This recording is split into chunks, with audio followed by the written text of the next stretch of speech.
অনেকে প্রশ্ন করেন নফসকে নিয়ন্ত্রণে রাখার কি কৌশল রয়েছে। সত্যিকার অর্থে নফস আমাদের জন্য প্রচণ্ড ধ্বংসাত্মক। মহান আল্লাহ সুবহানাহু ওয়া তাআলা কোরআনে ঘোষণা করেছেন, ফালা ইয়াসুদ্দান্নাকা আনহা মান লা ইউমিনু বিহা ওয়াত্তাবা হাওয়াহু ফাতারদা।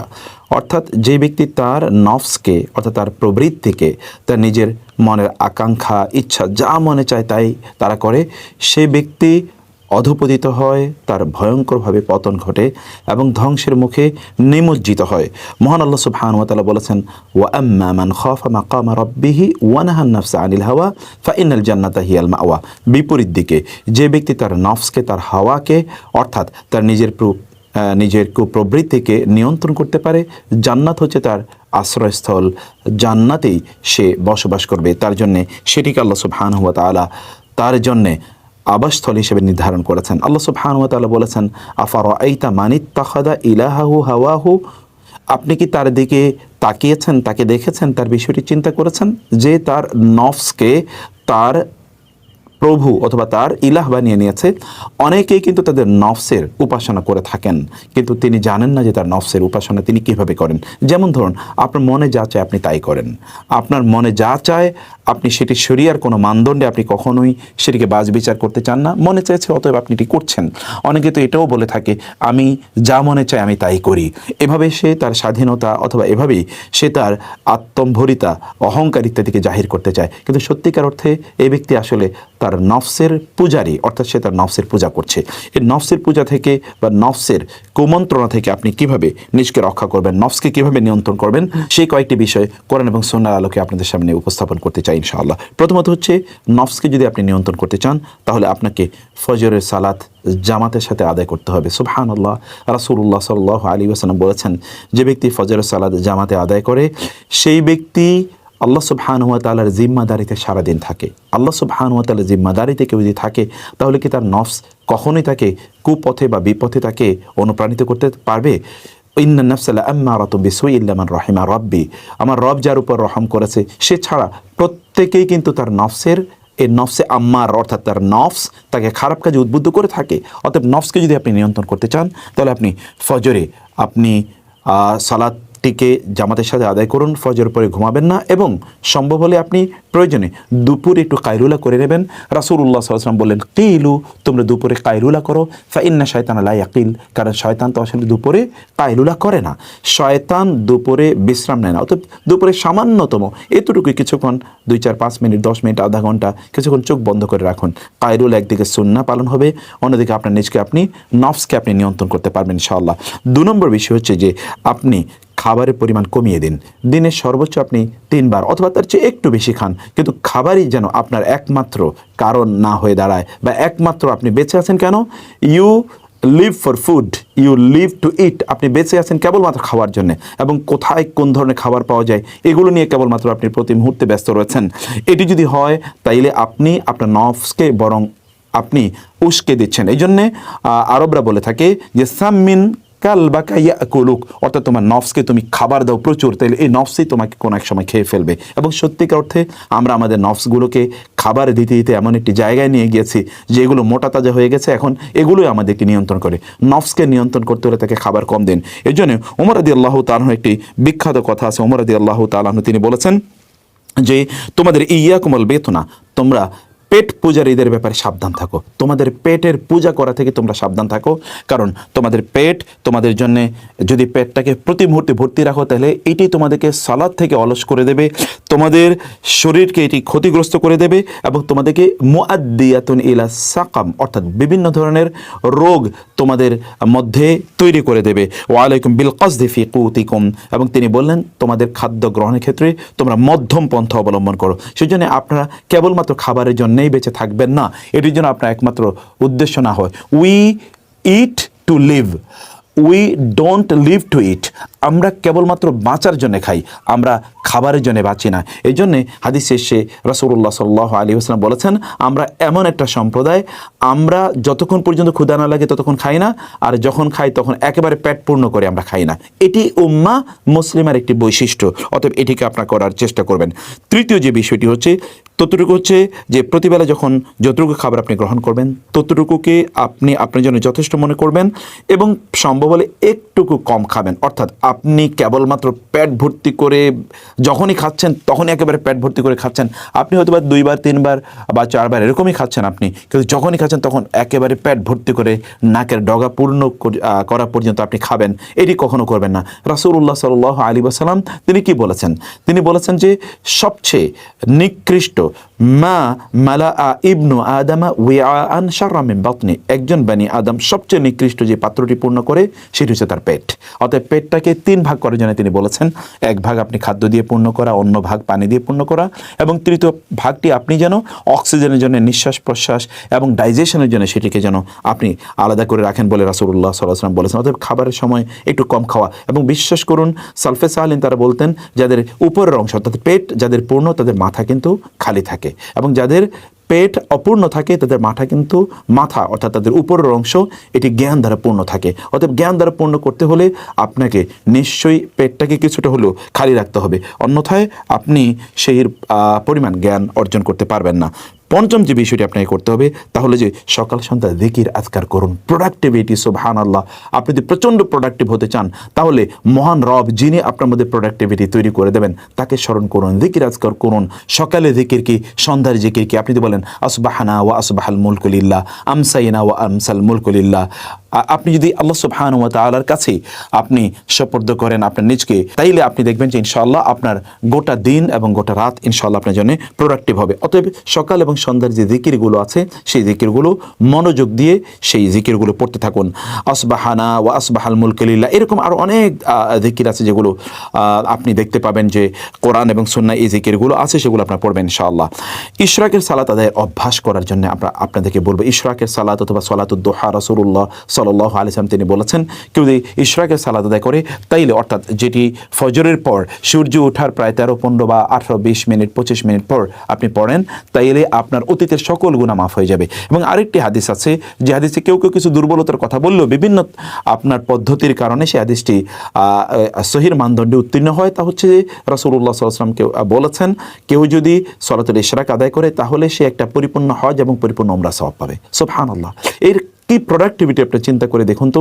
এবং আপনি সকালে ফজর নামাজ আদায় করার পর আপনার স্থানে আপনি বসে থাকলেন, যিকির আজকার করলেন, তারপর আপনি ইশরাকে সালাত আদায় করে উঠলেন, আল্লাহ সুবহানাহু ওয়া তাআলা আপনার প্রোডাক্টিভিটি এই লেভেলের বাড়িয়ে দেবে যে আপনার নফস কোনো অবস্থায় আপনাকে আল্লাহ থেকে বিরত রাখতে পারবে না, আল্লাহ থেকে দূরে সরিয়ে নিয়ে যেতে পারবে না। আপনি প্রতিদিন কোরআন তেলাওয়াতের অভ্যাস করুন। সুবহানাল্লাহ, কোরআন তো এসেছেই মহান আল্লাহ সুবহানাহু ওয়া তাআলার পক্ষ থেকে মানুষকে জীবন প্রদান করার জন্য। আল্লাহ সুবহানাহু ওয়া তাআলা কোরআনের ব্যাপারে বলেছেন যে এটি তোমাদেরকে আসলে হায়াত প্রদান করে, মানে প্রকৃত জীবন এটি তোমাদেরকে প্রদান করে। এবং প্রকৃত জীবন সেটি লিতুনযিরা মান কানা হাইয়ান ওয়া ইয়াহিক্কাল কাওলু আলাল কাফিরিন ইন্না ফি যালিকা লাযিকরা লিমান কানা লাহু কলবুন আও আলকা সামআহু ওয়া শাহিদ। অতএব যে ব্যক্তির কলব আছে তার জন্য এখানে শিক্ষার উপকরণ রয়েছে।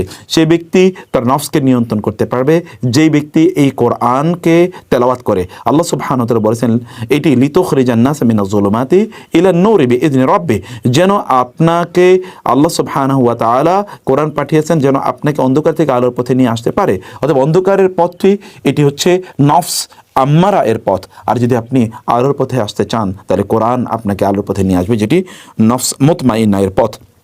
এটি আপনাকে করতে হবে। ঘুমের পরিমাণ কমিয়ে দিতে হবে। সালফে সালিন তারা বলতেন 3টি জিনিস আমাদের শরীরের জন্য প্রচণ্ড ক্ষতিকর, তোর মধ্যে একটি হচ্ছে কাসরাতুন নাউম, 2 নম্বর বিষয় হচ্ছে কাসরাতু আল আকাল অর্থাৎ প্রচুর পরিমাণ ঘুমানো, প্রচুর পরিমাণে খাদ্য গ্রহণ করা, এগুলো কিন্তু আমাদের শরীরের জন্য প্রচণ্ড ক্ষতিকর। এবং তৃতীয় হচ্ছে কাসরাতুল কালাম, অনেক বেশি অপ্রয়োজনীয় কথাবার্তা বলা। এগুলো থেকে আপনার নিজকে আপনার দূরে রাখুন, তাইলে আপনার নফসকে আপনি ইনশাআল্লাহ নিয়ন্ত্রণ করতে পারবেন। সেই জন্য আপনার কাজ হচ্ছে ঘুমের পরিমাণ কমিয়ে নিয়ে আসা। ঘুম যতটুকু আপনার প্রয়োজন ততটুকু আপনি করবেন, কিন্তু অনেক বেশি ঘুম আপনাকে অলস করে দেবে, আল্লাহ সুবহানাহু ওয়া তাআলা সম্পর্কে আপনাকে বেখবর করে দেবে, এবং এর মাধ্যমে আপনি নফসের পূজারিতে পরিণত হয়ে যাবেন। অতঃপর আপনাকে যে কাজটি করা দরকার তা হলো যে ফজরের পর আপনি আপনার শরীরের জন্য কিছুটা যত্ন নিন, শরীরে একটু ব্যায়াম করুন। সেটি বিভিন্ন সময়, বিশেষ করে ফজরের পরের এটি অত্যন্ত গুরুত্বপূর্ণ একটি সময়, কারণ রাসূলুল্লাহ সাল্লাল্লাহু আলাইহি ওয়াসাল্লাম তিনি আব্দুল্লাহ ইবনে আমর ইবনে আসকে লক্ষ্য করে বলেছেন ফা ইন্না লিজাসাদিকা আলাইকা হক, ইন্না লিজাসাদিকা আলাইকা হাক্কুন, তোমার শরীর এর হক আছে তোমার উপর। অতএব তোমার শরীরকে ফাআতি কুল্লাযী হাক্কিন হাক্কাহু, প্রত্যেকে তার হক আদায় করে দাও। এটি আপনি করবেন যতদূর সম্ভব। কারণ আল মুমিনুল কাওয়িয়্যু খায়রুন ওয়া আহাব্বু ইলাল্লাহ মিনাল মুমিনিদ দাঈফ ওয়া ফি কুল্লিন খায়র। রাসূলুল্লাহ সাল্লাল্লাহু আলাইহি ওয়াসাল্লাম বলেন, শারীরিকভাবে একজন শক্তিশালী এক ঈমানদার শারীরিকভাবে দুর্বল ঈমানদারের চেয়ে আল্লাহর কাছে অনেক অনেক বেশি প্রিয় এবং অনেক বেশি কল্যাণকর, যদিও উভয়ের মধ্যে কল্যাণ রয়েছে। অতএব ওয়ালা তা'জাজ ওয়াস্তাঈন বিল্লাহি ওয়ালা তা'জাজ, আল্লাহর কাছে চাও, আল্লাহর কাছে ধর্ণা ধরো, তুমি অক্ষম হইও না। শরীরে তোমার অবস্থা যাই হোক না কেন, শরীরকে সুন্দর রাখার জন্যে, নিয়ন্ত্রণে রাখার জন্যে আপনাকে কসরত করা দরকার। এতে আপনি যখন শারীরিকভাবে সক্ষম থাকবেন তখন শয়তান বা নফস আপনাকে ধোঁকা দিতে পারবে না। দৃষ্টিকে অবনত রাখুন। সুবহানাল্লাহ, চোখের মাধ্যমে কিন্তু শয়তান আমাদের অন্তরে ঢুকে যায় এবং আমাদেরকে ধোঁকা দিতে থাকে। এই জন্য আল্লাহ সুবহানাহু ওয়া তাআলা আমাদেরকে নির্দেশ প্রদান করেছেন, কুল্লিল মুমিনিনা ইয়াগুদ্দু মিন আবসারিহিম ওয়া ইয়াহফাযু ফুরুজাহুম। আপনার চক্ষুকে যদি আপনি নিয়ন্ত্রণ করতে পারেন তাহলে আপনার লজ্জাস্থানকে আপনি নিয়ন্ত্রণ করতে পারবেন, ইজ্জত আবরুকে নিয়ন্ত্রণ করতে পারবেন এবং এর মাধ্যমে শয়তান আপনার মধ্যে ঢুকবে না, আপনার নফস আপনাকে ধোঁকায় ফেলবে না। রাসূলুল্লাহ সাল্লাল্লাহু আলাইহি ওয়াসাল্লাম বলেছেন, এর নজর, এটা হচ্ছে সাহমুম মিন সিহামি ইবলিস আল মাসমুম, ইবলিসের বিষ মাখানো তীরের একটি তীর হলো আমাদের দৃষ্টি, এবং এর মাধ্যমে কিন্তু আমাদের অন্তর বিষাক্ত হয়ে যায়। দৃষ্টিকে নিয়ন্ত্রণ করুন। সোশ্যাল মিডিয়াতে খারাপ জিনিস দেখা, ইউটিউবে খারাপ জিনিস দেখা, টেলিভিশনে খারাপ জিনিস দেখা, অথবা পত্রপত্রিকায় দেখা, বিভিন্ন ধরনের ম্যাগাজিন ইত্যাদির মধ্যে দেখা, অথবা ধরুন বইপত্রের মধ্যে দেখা। আর এছাড়া তো রাস্তায় নামলে তা তো দেখা যায়ই, আপনার কলিগ আছে চারিদিকে, আপনি তার সাথে চুটিয়ে আড্ডা দিয়ে বেড়ালেন, এর মধ্যে কিন্তু আপনি নফসের গোলামে বা কৃতদাসে নিজকে পরিণত করলেন। নফসকে নিয়ন্ত্রণ করতে হলে আল্লাহ সুবহানাহু ওয়া তাআলা বলেছেন, যালিকা আসকালাহুম, আসকালাহুম, এটি তোমাদের জন্য অতি অধিকতর পবিত্রতর, তোমাদের তাকে পবিত্র করবে। কারণ আত্মাকে পবিত্র করলেই একজন ব্যক্তি কেবলমাত্র আত্মাকে পবিত্র করলে কেবলমাত্র একজন ব্যক্তি সফল হতে পারে, সেটি আপনাকে করতে হবে। এবং সোশ্যাল মিডিয়া থেকে আপনার নিজকে সময় বাঁচিয়ে আপনাকে অন্যদিকে আল্লাহর ইবাদতে, কোরআন তেলাওয়াতে এবং তাসবিহ তাহলিলে, অন্য জায়গায় আপনাকে আরও প্রোডাক্টিভ জায়গায় আপনাকে সময় ব্যয় করতে হবে। যদি আপনি এখান থেকে সময় কার্টেল করে আপনি ভালো কাজে ব্যয় করতে পারেন তাহলে আপনার নফস আপনাকে আর ধোকায় ফেলতে পারবেন এবং আপনি নফসের পূজারিতে পরিণত হবেন না। প্রতিদিন কোরআনের কিছু অংশ হিফজ করুন, যতটুকু হোক না কেন, এক আয়াত করে হোক। এভরিডে যদি আপনি এক আয়াত করে পড়ুন তাহলে আপনি দেখবেন যে বছর শেষে আপনি সূরা বাকারা এবং আলে ইমরানের মতো বিশাল সূরা আপনার মুখস্থ হয়ে গেছে।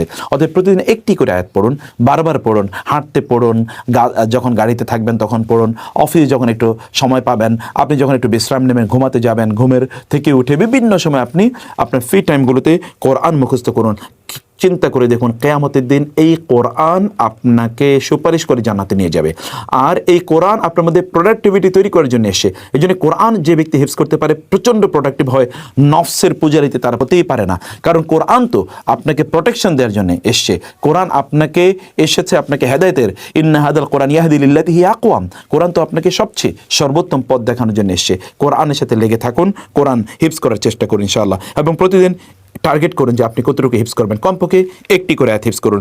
বিশেষ করে আপনি রাতের বেলা যখন ঘুমাতে যাবেন তখন আপনি পবিত্র হয়ে পবিত্র অবস্থায় ঘুমাতে যাবেন।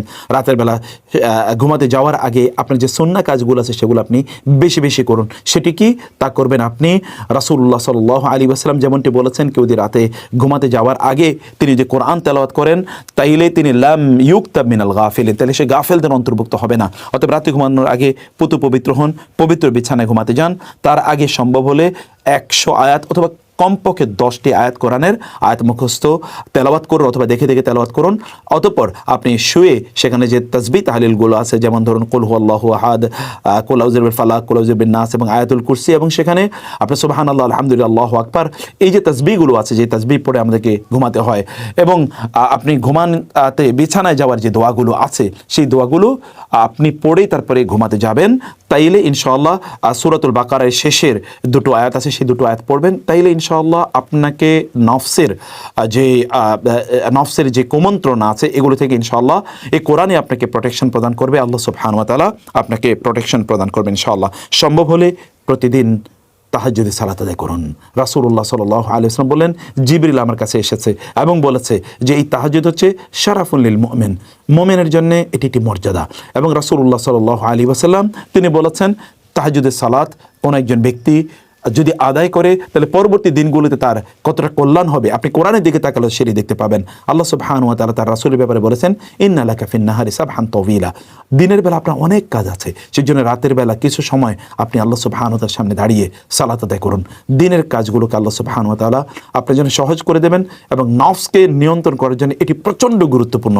কারণ আপনি রাতের বেলা কেউ যখন দেখছেন না, তখন আপনি আল্লাহর সামনে দাঁড়িয়ে আছেন, আপনার নফস নিয়ন্ত্রণে থাকবে ইনশাআল্লাহ। এই জন্য তাহাজ্জুদ গুজাররা কখনোই নফসের কৃতদাসে অথবা নফসের পূজারিতে তারা কখনোই পরিণত হয়নি। এই যে 15টি টিপসের কথা আমরা বললাম, এগুলোকে আপনার প্রতিপালন করুন, লালন করুন, এগুলোকে প্র্যাকটিস করুন, ইনশাআল্লাহ নফসকে আপনি আপনার নিয়ন্ত্রণে রাখতে পারবেন। আর যে ব্যক্তি তার নফসকে নিয়ন্ত্রণে রাখতে পেরেছে তিনিই সফল কাম। মহান আল্লাহ সুবহানাহু ওয়া তাআলা আমাদের সকলকে নফসকে নিয়ন্ত্রণে রাখার তৌফিক দান করুন। হাযা ওয়া সাল্লাল্লাহু সুবহানাহু ওয়া তাআলা নবিয়ানা মুহাম্মদ ওয়া আলিহি ওয়া সাহবিহি আজমাইন। ওয়া আসসালামু আলাইকুম ওয়া রাহমাতুল্লাহি ওয়া বারাকাতুহু।